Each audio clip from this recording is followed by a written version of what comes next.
rreth 1/3 e të gjithë turistëve që vinë në Ulqin vinë nga Kosova. Ulqini ofron sigurinë.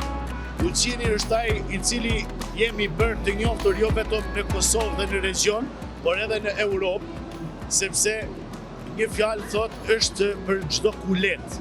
Kur flas për çdo kulet do të thotë keni akomodimin privat që mund ta gjeni nga 10 euro deri në 300 euro, keni hotelin që mund ta gjeni nga 25 euro deri në 500 euro për person, keni plazhet do të thotë që keni shazlonin për ta paguar nga 70 euro deri në 80 euro, por se keni plazhet ku edhe nuk keni nevojë fare që të paguani shazlonin. Do thotë janë plazhe të lira. Nga gjithë ky plazh i madh, normalisht se janë 50% ishte i lejuar, secili plazh ka 50% lirinë për të gjithë ata turistat që nuk duan të paguajnë apo nuk duan të shtrihen në shazlon. Çfarë duhet të përmendet për të gjithë, ndoshta është një risi për Ulqinin, një gjë që ndodhi ndoshta 10 ditët e fundit, një festival i quajtur Exit, i cili nëse 20 vite organizohet në Novi Sad, për shkak të trazirave të ndryshme, ato vendosin që festivali Exitit, ky festival për herë të parë në histori do të organizohet në Ulqin.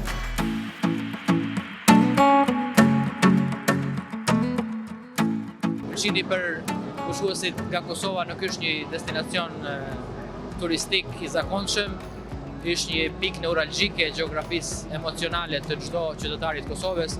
Dhe unë si ambasador tërë vitin dëgjoj tregime, rrëfime të ndryshme për përvojat e qytetarëve të Kosovës në Ulqin. Pra, kur nuk janë në Ulqin, ato flasin për Ulqinin. Pra, Ulqini është një peizazh i brendshëm në imagjinatën romantike të çdo qytetarit të Kosovës.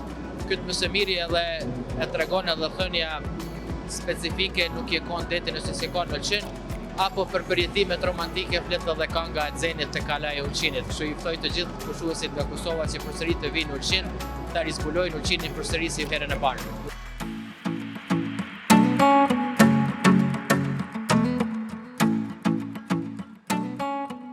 Ajo që mund të mund është si çdo vit tregu e kampionatit turistik, ofertë turistike e Ulqinit vjen duke u begatu.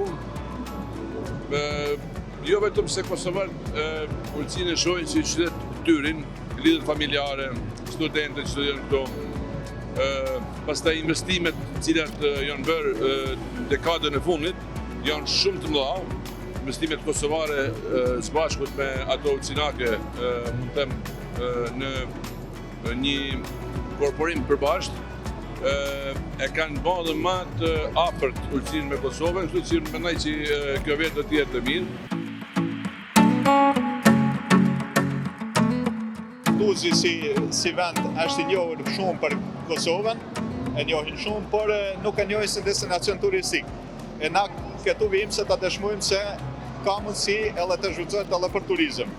Ashtu që vim me ofertën tonë të shpalosim bukuritë natyrore, kryesisht të lumit Cem apo të liçenit të Shkodrës, por edhe pjesën rurale të Malësisë është, të themi, natyrë pa prekur, e pa zbuluar, edhe ka mundësi të kultivohet shumë në sferën turistike. Gjithashtu dhe shpalosim edhe kalendarin e aktiviteteve të komunës tonë, i cili është i larmishëm dhe i plotësuar çdo vit më shumë.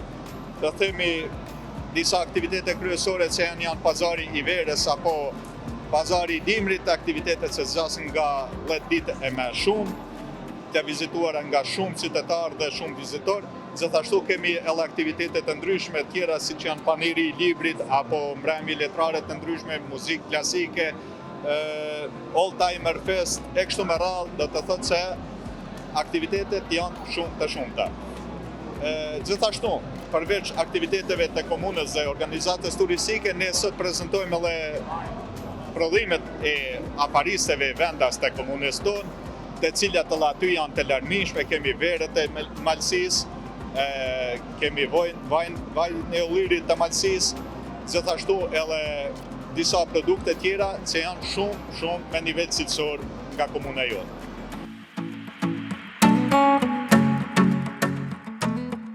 shpresojmë që në një të afërme edhe Kosova të përgatitet për një pjesë të që turizmi edhe të cilët tu, jo vetëm për të prodhu turist dhe për dërgu në vende tjera, natyrisht që një numër i madh si vjet nuk dihet se ka do të orientohet, duke pas parasysh punë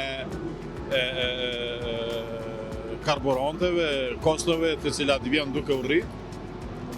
Opcioni jetë prapë Ulqini, pas Ulqinit është një pjesë edhe Shqipnia, ku më habit çdo herë që tash e sa vite vetëm Shqipëria është e cila nuk na respektojnë që të bëjnë do thotë marketing në mediumet vendore, promovimin e parasysh se e marrin si punë të kryme, që kosovarët nuk kanë ku të shkojnë dikun tjetër, por gabohen, parasysh se mujnë edhe të ndryshojnë orientimin kosovarët edhe në vende tjera si Greqia apo Turqia për shumë vende, kështu që unë mendoj që Shqipërisi duhet që të vërtet ta respektojë tregun e Kosovës.